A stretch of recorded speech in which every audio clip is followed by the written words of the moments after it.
Hi, everyone. It's Brian here from the Vancouver Biennale, and we're so thrilled to have Valentine Goddard joining us today for her talk on artificial intelligence and digital art. Valentine Goddard is the founder and executive director of AI Impact Alliance, and today she'll be talking about some topics about the intersection of digital art and AI, and some of the legal, cultural, creative, and economic implications of this. So with that, we're really thrilled to have you, Valentine, and I'm going to pass it off to you to talk more about this really fascinating subject. Awesome. Thank you so much, Brian. Thank you to the Biennale team for having me. And hi, everyone. I can't see you, but I'm going to try and mentally connect with everybody. Send me your questions through the chat. It's kind of like my way of seeing you and hearing you. The presentation, I'm going to start some slides, and I'm really sorry, I'm going to be sliding, like really going fast through them. Normally I would slow down when someone looks interested or puts their hand up. So don't hesitate to put your hand up, and I'm going to try to keep my eyes on any type of questions if I can see them at the same time I'm sharing my slides. That's the only problem. I'm not sure. So I'll try to insist on what I think might be more of interest. So here we go. We're going to start sharing the share screen and application window. This one here, share. And okay, everybody, so now you can see this, and I'm going to go play from start. So I hope everybody can see properly. The presentation I'm going to do today really has to do about shaping our futures. AI is automating, it is becoming a reality, and a lot of the work that I've been doing over, more intensely over the past year through the Art Impact AI workshops that we led across Canada, and at the United Nations with outcoming public policies, international public policies on the importance of arts in digital governance and moving forward. So this is a very general presentation that talks a little bit about, first of all, the importance of defining what AI is, and really focusing on the fact that AI has always been an interdisciplinary and multidisciplinary discipline, because the objective is to understand intelligence, understand creativity, understand decision making, and being able to replicate some of those abilities that we humans have. Therefore, it's impossible to understand intelligence, obviously, without understanding what psychology or neuroscience might be, philosophy in terms of like logic. And a lot of scientists insist more and more on the important role of arts and humanities, and literally going straight to the definition of AI integrating its interdisciplinary aspect. Going to skim a bit more over this because I really want to focus on the art part for today, but AI presents a huge economic potential, and a lot of governments internationally are focusing on its economic potential for recovery strategies, economic recovery strategies. We can see profits in the tech industry going through the roof. At the same time, we're seeing a digital gap, which is often linked to socioeconomic inequalities widening. So the risk that AI presented before the pandemic is now increasing social inequalities, social and economic inequalities. So we really have important choices to make moving forward around, are we going to grab the potential that AI can offer as a tool? There are very positive uses of AI, such as increasing the access to education and health, and access to justice. There are applications, for example, in Yukon. I'm going to come back to this choice right after. But AI and well-being, for example, the Yukon Human Rights Commission has a chatbot now to allow citizens to make complaints after after 5 o'clock over the weekend. If the type of work they have leads to an increased harassment at 2 o'clock in the morning, they can do that. And that allows the Human Rights Commission to collect information and develop better services for the citizens that they serve. Of course, that data going into the wrong hands, we all agree, would be a risky business, which goes back to my other example right here, which is how AI can increase access to education. There are uses of eye tracking and facial tracking and emotion and attention. There's analysis in how children will or adults will answer questions and the type of mistakes that they do, and can that be, for example, corrected or adjusted by the system recommending a different type of exercise or a different level of exercise, and to revisit. So we're seeing a huge increase of use of AI in educational platforms, which can be extremely positive depending on how it's used and what context. That's all leading to art. Believe me, we're going to get there. One company in China is called Squirrel. They've sold, that was last year, they'd already sold at the time 10,000 certificates to various educational and company organizations. And it sounded extremely promising when they were presenting that on stage, but when I went downstairs to ask the staff who's handing out the pamphlets, I said, well, that's so interesting. So the teachers now have more time to spend with the children. I said, no, we don't need teachers anymore, because all we need is an adult to push the child's head back towards the screen so the computer and the algorithms can continue doing their job. Of course, that's extremely shocking for most of us, but that is just to underline the fact that we have various choices to make around how we want to use AI in society.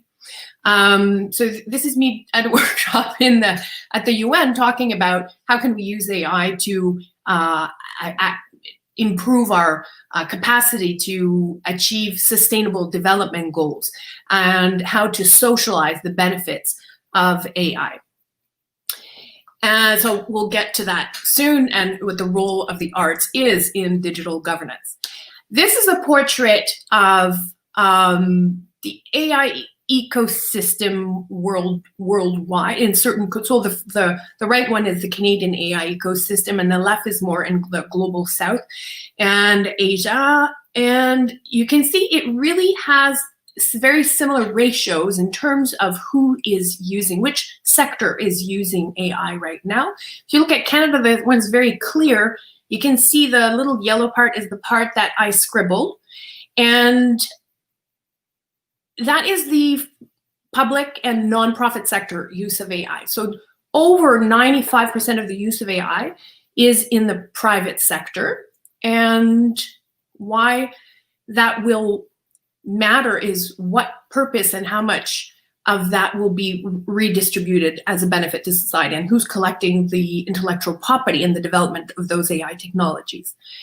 Who makes AI is really also important in terms of the development and its governance. And just to go back very quickly, I don't know who's familiar or not with the term governance, but it will cover ethical guidelines that can be as simple as a 10 set of rules within a company to a larger document that really looks at is it promoting human rights? Is it creating harm in certain people? So there's various types of ethical frameworks that are developed.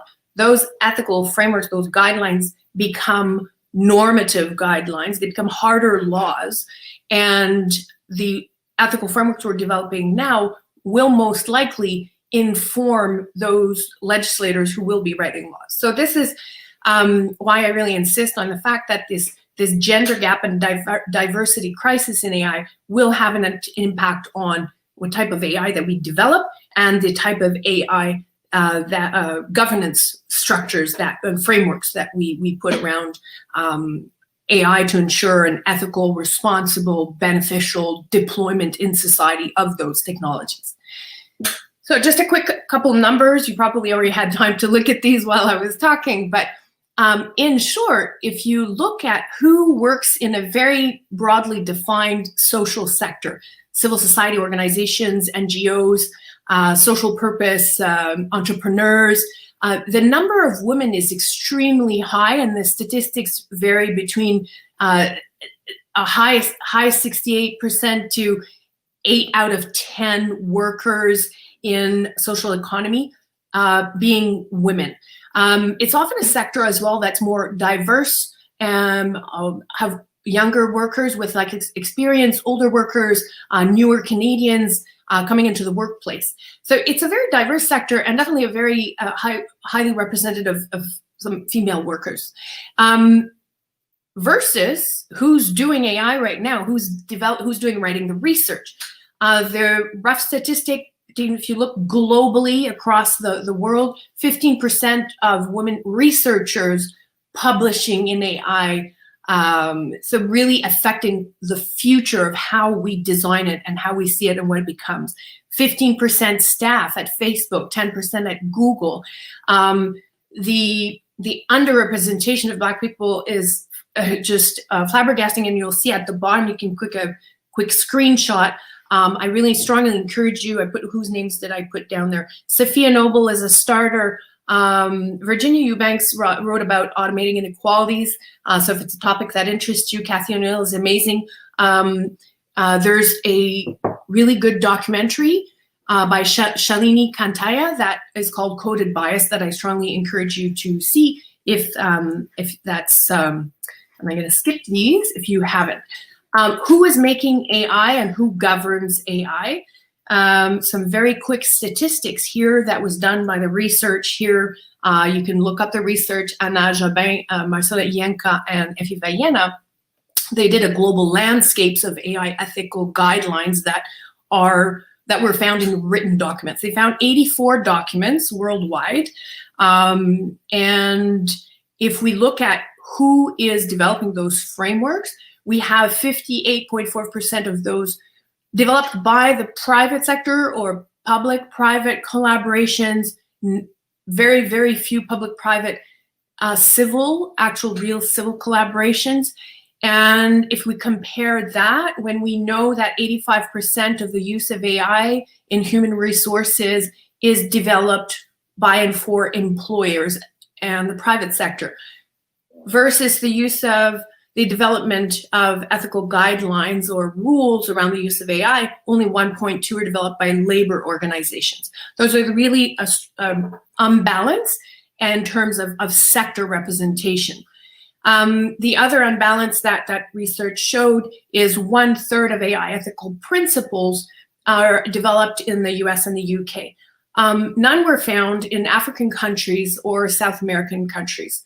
None. I mean, that kind of causes us to want to pause and think, okay, whose values are these? So these were the values that were listed in the that were found, and these are the values found in orders of priority. So transparency is the top value that you will find in these ethical guidelines, and generally a very narrow definition of what transparency really is, because it's a focus on being able to explain the algorithms. It does not take into consideration what I call the legal black box or the digital literacy black box, which is the fact that people might not understand the implications.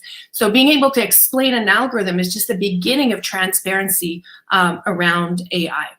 And that's where the arts come in, because I strongly believe that the arts have an important role to play in terms of transparency in general, in the sense that it can help citizens understand, can help us understand our relationship to AI. And that's a bit of the adventure I've been on for over 3 years now, but really more intensely over the past 2 years.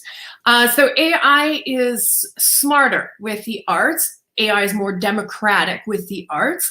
There's some research that shows, for example, the use of theater and how it increases our capacity to have legitimate policies, in the sense that it's better to attract a large number of people, a diverse set of perspectives, and all those people having a better understanding of the implications, and then making choices about how we want our data to be used, how we want AI to be used, what kind of laws and economic and political choices we want to do around that. So I often underline various examples, and you can take a screenshot and look up Mike Skirpan, Pyramide Rose, Dialogue with Siri, Coded Bias. There's that documentary I was telling you about, that are all amazing examples of art with a big A, large definition, as a tool for civic engagement and digital literacy. These are some of the images that I worked on, and you can, again, take a screenshot. The attention-GAN fine-grained text-to-image generation is a type of AI where you can input a text and it interprets it visually. So the idea is to be able to say, this is a red bird, and the algorithm will produce an image of a red bird. You can go try it. The Runway ML is a really fun platform to play around with those things. It's relatively easy for people who don't know how to code. You know, you need to know a tiny bit of GitHub just to get in, and maybe just ask a friend to help you out with that if that's not your thing. But go play around with it. There's visual applications. This one is really text to image conversion. So the adventure started when I input a text around the role of civil society, the role of art, and the governance of AI. And when I put that text in, it came out with this image. And I always found this image surprising because it looked to me like the Scream, Big Police Blue. It looks dramatic. And so the interpretation was really not the intention that I put into that text. In this case, I put in 3 words, and there's some of my own bias in there because I put women, beauty, and imperfection, and what is imperfection really? Well, AI sent me back a picture of what you would typically find on Google, perhaps, if you look up women, body, and imperfect. But so here I put women, beauty, imperfection, and it threw back an image of an abstract sort of shape of pear. Right now, there's a conference that I'll be leading next week, November 19th and 20th, called AI and a Social Mission. And we're working out this partnership with an organization in France where they work with women in the global south, women in Kenya, women in Malaysia, to label the text differently. And I'm so excited about that partnership because we'll be working on different perspectives on how you can label the data, use the same algorithm, and get a different visual output and have a beautiful fresque and exhibit around that theme. You can look up the research here by Kay Crawford and Trevor Pelican, Excavating AI. Really interesting work. I have 10 minutes left. I'm doing good because I really want to leave a little bit of time for questions. This is a piece, again, through text-to-image conversion that was based on old analog 60mm hand-painted film work I'd done. And then I put the same text that came out of 5 years of living in Japan, like so much like emotion and handwork. And then I put that text into the text conversion, and like 3 seconds later, I had this image. And I actually liked it. I was like, wow, it really picked up on the colors and the linen and all that stuff I was talking about and the culture. I thought, yeah, this is cool. But I just want to point to some really, really important issues that we'll be discussing on our panel here at artproject.io on Saturday. You can check out the schedule. Because the report, I did a 40-page report that led to those public policies at the UN, were led to certain recommendations. And some of them were around the role of art. Some others are really that we need to have urgent discussions, and there are urgent discussions going on right now at an international level around how we are adapting our intellectual property laws around AI. AI is applying for patents on its own right now. Of course, that AI, those algorithms are owned by private companies. So what are the economic implications on that and geopolitical implications? So if you are interested, you can look at WIPO, World Intellectual Property Organization, or join us on Saturday. I have a high-level expert who's coming from Argentina to talk to us about that. And yes, so in short, here, I think I'm going to skip that one. This one, I just really think it's important to underline this protocol paper that was published this summer, really around the fact that art is a tool that can help us envision the futures that we want, our digital futures with AI, without AI. But it's talks about data stakeholder rights, really important paper to look at. I'm going to run out of time and I want to have questions. This you can look up if you want, socially just transition towards sustainable developments. If you Google that, and it was published by the UN, specifically the Economic Social Development section of the UN. It's called UNDESA. And my recommendations are published there. Their recommendations are published there. The last thing I really want to talk about is the conference I am organizing next week. It's an international conference. It's our 3rd edition around the social impact of AI, called AI on a Social Mission. If you buy a ticket, there's different ticket prices because it's more modeled around being crowdfunding and funding for Art and AI, immersive interactive virtual gallery magazine. The beta version of the application is ready. We want to bring that into a really engaging immersive web experience to facilitate multidisciplinary sectoral dialogue around the ethics of AI and social impact of AI, a lot more inclusive, and really augment artists' voices around the future of AI that we want to see. So we're writing our tomorrow. That's it. I'm going to stop screen sharing and look to see if there are any questions. I managed to finish almost on time.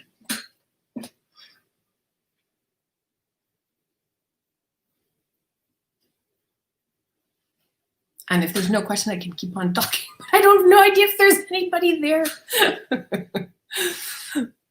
Okay, there's no question. I can put, is there anybody like there listening at all? Because the rest of what I can do is I can put some links for people to read up later. Natalia, I know you.